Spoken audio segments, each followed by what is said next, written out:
C'est essentiel. Je voudrais juste revenir sur ce que vous avez dit, le premier point de votre argumentaire, le dispositif de chômage partiel qui agit actuellement comme un rempart au chômage. Et après, est-ce que vous êtes informé de possibles plans de licenciement massifs dans des pans entiers de l'économie? Est-ce qu'il y a des signes malheureusement inquiétants qui vous parviennent? Non, il n'y a pas d'annonce pour l'instant de secteur particulier qui dirait on est en train de préparer un plan de licenciement massif. Mais chacun sait qu'un certain nombre de secteurs professionnels, que ce soit ceux du tourisme, ceux de l'hôtellerie, de la restauration, de cette industrie de l'art de vivre à la française, par exemple, comme on appelle ça, il y a des risques. Il y a des risques dans l'aéronautique, il y a des risques dans l'automobile, puis il y a des risques chez tout un tas de petites entreprises qui vont avoir du mal à repartir. Et donc dans l'artisanat, etc. Vous savez, cette crise, c'est à la fois une crise de l'offre et de la demande. Donc, y compris en termes de consommation, de comportement, on ne sait pas ce que ces 8 semaines, 9 semaines de confinement vont entraîner. Mais quelle est votre crainte que ces chômeurs partiels se transforment en chômage tout court, comme on le dit souvent, malheureusement?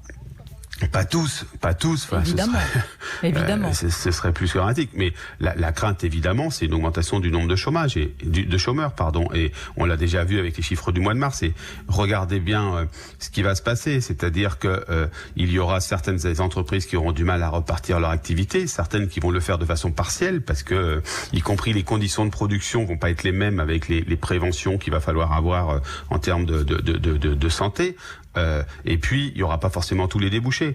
Deuxièmement, il va y avoir tout un tas de jeunes qui vont arriver sur pour chercher un travail, qui vont pas l'avoir. Moi, je pense à tous ces travailleurs, ces jeunes travailleurs saisonniers.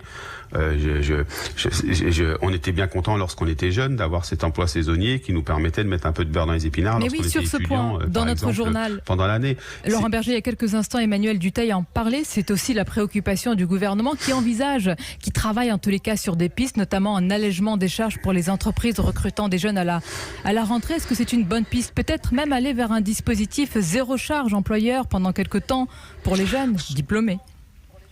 Vous savez, il y a deux risques. Il y a le risque de l'inertie et il y a le risque des idées qui sont distillées les unes après les autres. Ce que demande la CFDT instamment, depuis maintenant 15 jours, c'est tout simplement qu'on se mette autour de la table pour discuter d'une mobilisation générale sur l'emploi. Très clairement, on n'en mesure pas l'ampleur, c'est vrai. On ne sait pas exactement comment tout ça va tourner, c'est vrai. Mais on sait qu'il y a un gros problème sur l'emploi qui se profile.